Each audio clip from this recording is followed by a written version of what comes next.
O cristianismo é um só. A mensagem de Deus para a humanidade é uma apenas: a lei de amor.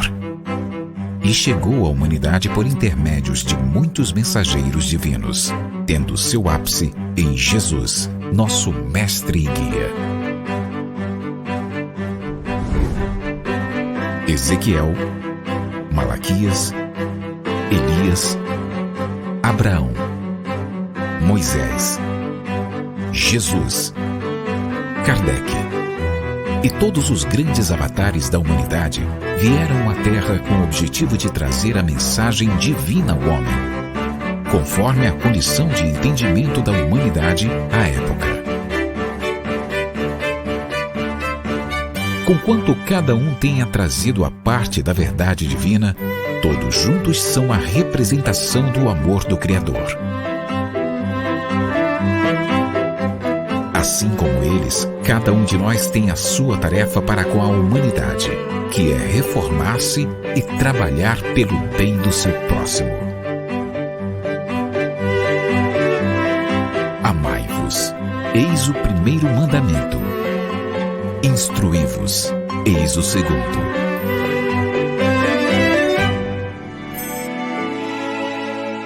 Conhecendo o Espiritismo.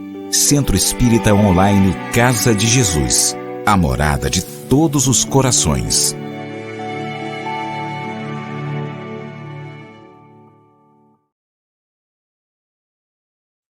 Olá, meus queridos amigos, sejam todos bem-vindos ao Centro Espírita Online Casa de Jesus, aqui no canal Conhecendo o Espiritismo. Sou Evelyn Freire e novamente com você para mais uma aula do nosso estudo aprofundado da doutrina espírita, livro 3. Hoje nós vamos trazer a parábola do rico e do Lázaro para você. E você que já conhece o nosso canal, que já se inscreveu no nosso canal, muito obrigada pelo seu carinho e pela sua confiança. E para você que está chegando agora, seja bem-vindo, seja bem-vinda. Aproveite e inscreva-se no nosso canal. Você terá a oportunidade de receber as atualizações de todos os nossos cursos. Confira. Meus amores, vamos então para a parábola do rico e do Lázaro. Vamos exatamente interpretar essa parábola à luz do entendimento espírita. Vamos trazer primeiramente o texto da parábola e depois vamos examiná-la. Ora, havia um homem rico e vestia-se de púrpura e de linho finíssimo, e vivia todos os dias regalada e esplendidamente. Havia também um certo mendigo, chamado Lázaro, que jazia cheio de chagas à porta daquele, e desejava alimentar-se com as migalhas que caíam da mesa do rico, e os próprios cães vinham lamber-lhe as chagas. E aconteceu que o mendigo morreu e foi levado pelos anjos para o seio de Abraão. E morreu também o rico e foi sepultado. E no Hades ergueu os olhos, estando em tormentos, e viu ao longe Abraão e Lázaro no seu seio. E clamando disse: Abraão, meu pai, tem misericórdia de mim e manda Lázaro que molhe na água a ponta do seu dedo e me refresque a língua, porque estou atormentado nesta chama. Disse, porém, Abraão: Filho, lembra-te de que recebeste os teus bens em tua vida, e Lázaro somente males. E agora este é consolado, e tu atormentado. E além disso, está posto um grande abismo entre nós e vós, de sorte que os que quisessem passar daqui para vós não poderiam, nem tampouco os de lá, passar para cá. E disse ele: Rogo-te, pois, ó Pai, que o mandes à casa de meu pai, pois tenho 5 irmãos, para que lhes dê testemunho, a fim de que não venham também para este lugar de tormento. Disse-lhe Abraão: Eles têm Moisés e os profetas, ouçam-nos. E disse ele: Não, Abraão, meu pai, mas se algum dos mortos fosse ter com eles, arrepender-se-iam. Porém, Abraão lhe disse: Se não ouvem a Moisés e aos profetas, tampouco acreditarão, ainda que algum dos mortos ressuscite. Está lá no Evangelho de Lucas, capítulo 16, versículos 19 a 31. Esta parábola, meus queridos amigos, ela analisa algumas questões fundamentais relativas à riqueza, utilidade da riqueza, emprego e provas da riqueza, desigualdades socioeconômicas, apego aos bens materiais. Mas essa parábola ela nos traz inúmeros outros ensinamentos também. Nos fala da indiferença em relação à dor do próximo, nos fala sobre a questão muito debatida em outras religiões sobre as penas e gozos eternos. Essa parábola nos fala também da mediunidade. Então, é uma parábola muito rica que nos traz inúmeros ensinamentos. Proclama também a importância da prática da caridade e revela as consequências do egoísmo, do orgulho e da humildade, assim como do desprendimento das coisas materiais. Então, nos fala da questão do apego, do materialismo e também da resignação, da caridade diante das dificuldades da vida. A riqueza é um instrumento de progresso espiritual, como tantos outros disponibilizados por Deus. A riqueza não é perdição de ninguém. A riqueza é um talento, é um dos inúmeros instrumentos que Deus nos permite ter para que nós possamos utilizá-los em prol de nós mesmos e da humanidade, fazê-los multiplicar de forma a ajudar a todos. O dinheiro, ele pode ser aquilo que alavanca ou aquilo que derruba o ser humano. Tudo vai depender da maneira, da utilização que eu der àquela riqueza. Como o rico utilizou-se dessa riqueza? De forma positiva ou negativa? Sem dúvida, pelos arrastamentos aqui da causa, pelas tentações que gera e pela fascinação que exerce, a riqueza constitui uma prova muito arriscada, mais perigosa do que a miséria. É o supremo excitante do orgulho, do egoísmo e da vida sensual. É o laço mais forte que prende o homem à terra e lhe desvia do céu os pensamentos. Produz tal vertigem que muitas vezes aquele que passa da miséria à riqueza esquece de pronto a sua primeira condição. Os que com ele a partilharam, os que o ajudaram, e faz-se insensível, egoísta e vão. Mas, do fato de a riqueza tornar difícil a jornada, não se segue que a torne impossível e não possa vir a ser um meio de salvação para o que dela sabe servir-se. O emprego correto da riqueza impulsiona o progresso por meio dos trabalhos desenvolvidos pelos homens. E nós sabemos que nós precisamos das grandes riquezas no mundo para que o progresso da ciência, para que o progresso de tantos outros pontos e aspectos da humanidade possam ocorrer, para que haja a diminuição da miséria, da dor, da fome. São as grandes riquezas que nos proporcionam esse progresso, essa diminuição das diferenças na humanidade. É necessário haver ricos e pobres, para que nós possamos, em cada uma dessas condições, trabalharmos inúmeros aspectos da nossa personalidade, possamos desenvolver virtudes que necessitamos para que possamos evoluir. O rico e Lázaro personificam os extremos de duas classes socioeconômicas existentes na humanidade. Uma possuidora de recursos e facilidades concedidas pela riqueza, a outra pobre e portadora de dificuldades decorrentes da privação ou escassez, de bens materiais. Então, bens. O homem rico, ele tinha vestimentas, vestia-se de púrpura e linho finíssimo, alimentação e conforto, porque vivia todos os dias, regalada e esplendidamente. Então, nós percebemos aí que o rico, ele ostentava uma condição realmente de riqueza e de usufruto daquela riqueza, única e exclusivamente para o seu próprio bem-estar. Mas nós vemos ali também a extrema pobreza ou miséria. Nas palavras certo mendigo chamado Lázaro, as enfermidades ali presentes, que jazia cheio de chagas, fome, ausência de cuidados básicos de saúde, pois eram os próprios cães que vinham lamber-lhe as chagas. Então vemos sempre que a riqueza está ali também ao lado da pobreza. Nós podemos, na nossa ignorância, no nosso orgulho, queremos fingir que não vemos a pobreza que está no mundo. Pobreza financeira, pobreza espiritual, pobreza intelectual. Assim como há grandes riquezas não só materiais, há grandes misérias também não só materiais. E cabe a nós estarmos atentos a isso, percebendo qual é, por exemplo, a riqueza que eu trago, material e espiritual, qual é a minha miséria.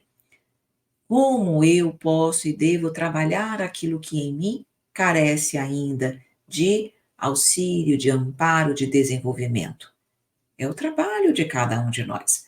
Não estamos aqui apenas para amealhar recursos materiais, mas recursos morais, riquezas morais. E isso Lázaro fez. Mesmo sendo miserável, monetariamente falando, ele demonstrava resignação, bondade, amor, nenhuma revolta para com o Pai. E percebam que nós vamos encontrar pessoas assim, humildes, mesmo na riqueza. E vamos encontrar pessoas orgulhosas, mesmo na pobreza. Então não é sim única e exclusivamente a condição social, mas a forma como nós agimos, lidamos e nos portamos diante da vida. O rico é o símbolo daqueles que querem tratar da vida do corpo e esquecem-se da vida da alma. Cada um tem de possuir a riqueza para se exercitar em utilizá-la e demonstrar que uso fazer dela. Os Lázaros simbolizam os que, a despeito da difícil situação em que vivem, sofrem com resignação por compreenderem que os bens do mundo são passageiros. São espíritos que confiam em Deus, em sua bondade e misericórdia. Aprendemos na doutrina espírita que nós, de alguma forma, precisaremos passar pela prova da riqueza e pela prova da miséria. São duas condições que nos oportunizam, por exemplo, na riqueza, trabalhar a caridade, trabalhar o egoísmo que ainda existe em nossos corações, trabalhar então os sentimentos de fraternidade, de humanidade e de amor. E na miséria nós temos ali a condição de trabalhar a nossa humildade, trabalhar e desenvolver o gosto pelo trabalho para que nós possamos crescer de forma honesta e trabalhar também aquela vontade, muitas vezes, que nos leva para o crime, para que ali nós possamos ter as coisas de maneira fácil. Então, nos incentiva o esforço, a dedicação, a renúncia, a resignação diante de situações que não podem ser por nós alteradas. Percebam, portanto, que cada uma delas nos oportuniza inúmeras oportunidades. Será que nós estamos conseguindo aproveitar a oportunidade que hoje eu tenho, que a minha vida me proporciona? É aquela reflexão individual que cada um de nós necessita fazer para que nós possamos aproveitar cada dia, cada oportunidade para sermos melhores, para vivenciarmos o Evangelho de Jesus. Outro ponto relevante da parábola diz respeito ao que é necessário e ao que é supérfluo na vida. É preciso refletirmos sobre as implicações morais dos desperdícios, os efeitos de nosso proceder durante a existência atual, vão refletir-se na outra vida.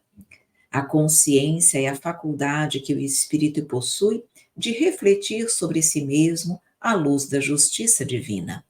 Cada um traz consigo o seu juiz.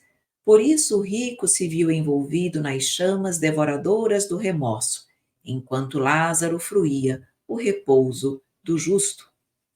O mendigo vai para a abundância, e o rico é que passa a mendigar. A situação de Lázaro no plano espiritual é de alguém vitorioso, que, ao vencer a prova da pobreza, desenvolveu também a paciência, a humildade e a fé. Então, aqui nós precisamos refletir sobre o necessário e o supérfluo, porque nós temos o supérfluo para que nós possamos compartilhá-lo com outros corações necessitados.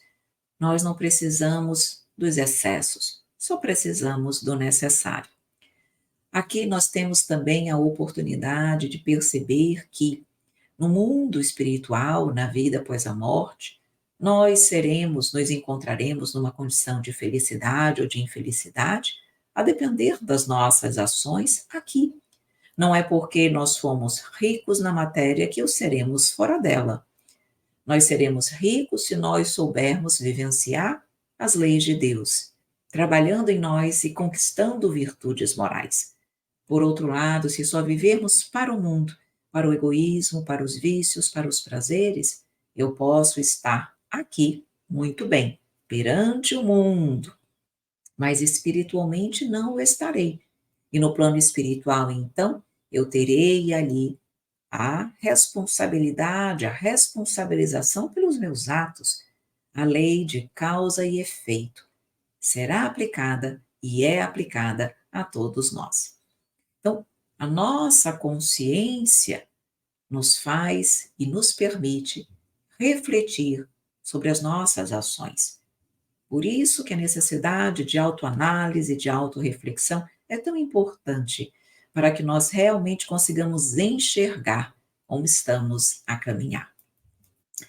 Abraão é o grande patriarca do povo hebreu.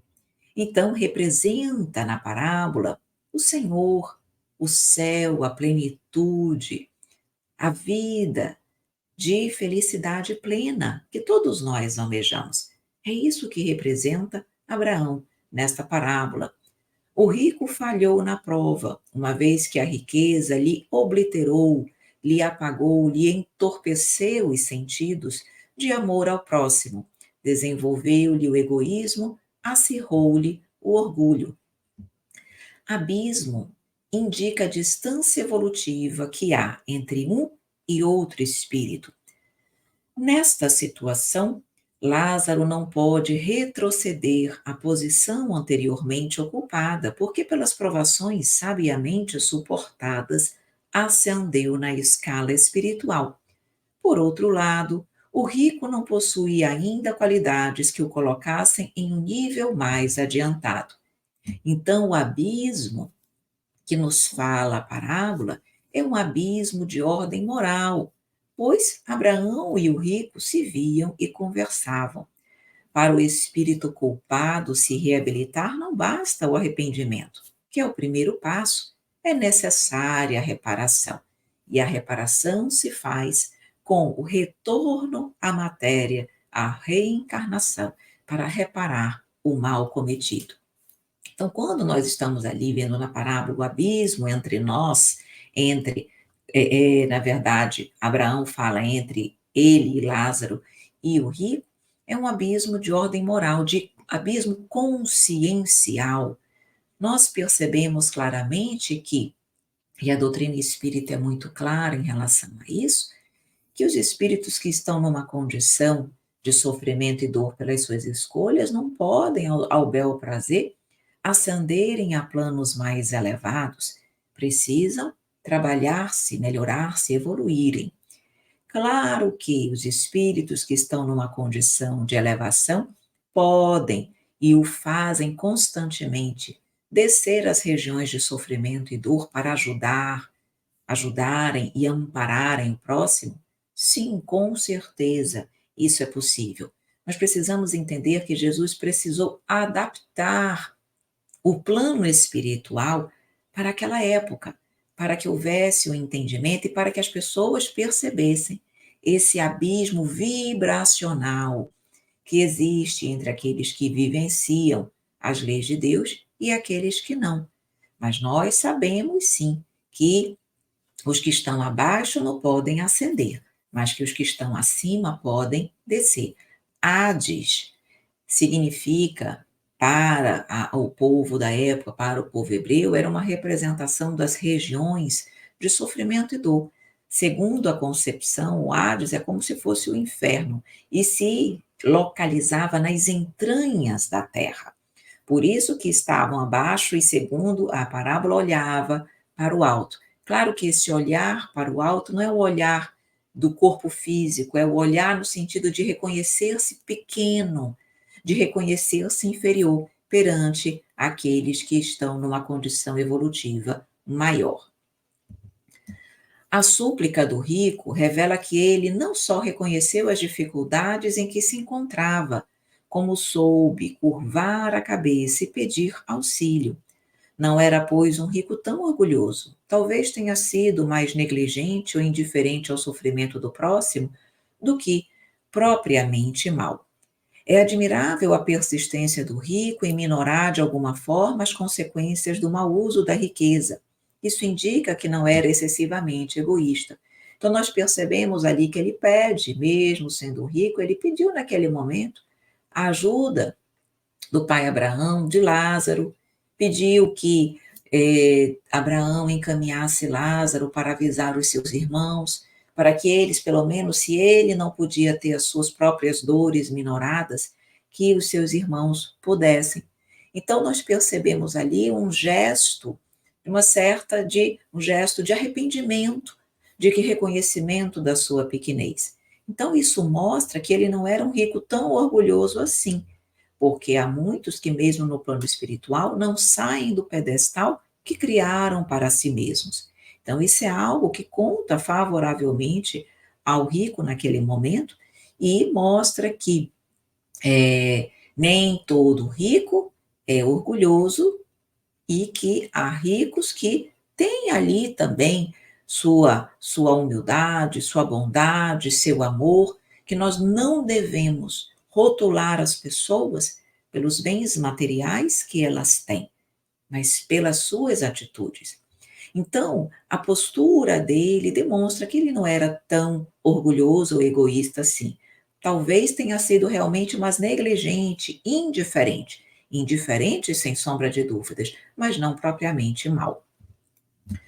O mesmo rico, apesar de sucumbir, tirou sérios proveitos da própria queda, e todos nós crescemos a partir das nossas quedas, porque ele acordou para a realidade, ele arrependeu-se, humilhou-se e mostrou interesse pela sorte dos irmãos.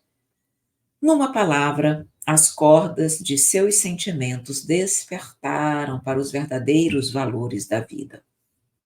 Temos o Evangelho e a doutrina espírita para nos guiar, todos nós. Temos inúmeros recursos que nos direcionam para o caminho certo. Muitos, entretanto, não conseguem a libertação dos laços egoísticos de modo que vejam e ouçam qual lhes convém aos interesses essenciais. Mas ninguém justifique a própria cegueira com a insatisfação do capricho pessoal. O mundo está repleto de mensagens e emissários há milênios. Então não adianta nós negarmos, eu não sabia. Nós temos, desde sempre, inúmeros exemplos, mensagens escritas, histórias de grandes mártires, sendo Jesus o nosso máximo exemplo. Não aprendemos porque queremos nos manter na cegueira. Mas um dia esse despertar virá para todos, já que somos e fomos criados para a perfeição. Mas cabe a nós apressarmos ao máximo esse despertar, para que quanto antes possamos ser mais felizes e perfeitos e também ajudarmos os nossos irmãos. O grande problema, no entanto, não está em requisitar-se a verdade para atender ao círculo exclusivista de cada criatura, mas na deliberação de cada homem quanto a caminhar. Ou seja, a verdade está à disposição para todos. Basta que nós a utilizemos, não para os meus interesses pessoais, exclusivistas, mas para me auxiliar na caminhada rumo ao Pai. Jesus está sempre conosco, de portas abertas, para que nós possamos fazer o nosso melhor, para que nós possamos sair das nossas ideias exclusivistas, egoístas, pequenas e imperfeitas, para que nós possamos abraçar cada oportunidade para vivenciarmos o Evangelho. Nem sempre é fácil, mas é por isso que nós precisamos estar sempre com Jesus, ouvindo as suas mensagens, estudando as suas palavras, analisando os seus exemplos, para que eles possam, pouco a pouco, transformar o nosso coração. E com isso, meus queridos amigos, nós vamos finalizando mais uma aula do nosso EAD Livro 3. Muito obrigada sempre pelo seu carinho, pela sua confiança. Deixamos aqui os nossos endereços das nossas redes sociais para que você mais facilmente possa nos localizar. E lembro que no YouTube, procure os nossos cursos pelas playlists. Cada playlist é um curso para você. Nós temos o nosso Instagram, Telegram, nosso site, nossos e-mails de contato e o WhatsApp e Telegram também. Meus amores, meus queridos amigos, se você gostou da nossa aula, curta, é importante para nós e agradecemos muito. Se eventualmente você ficou com alguma dúvida, pode deixar nos comentários do vídeo e vamos responder para você com muito carinho. E se você acha que este conteúdo pode ser útil a alguém, compartilhe o nosso link. Meus amores, meus queridos amigos, um grande beijo, um grande abraço e até a nossa próxima aula, com a permissão de Deus. Conhecendo o Espiritismo. Centro Espírita Online Casa de Jesus. A morada de todos os corações.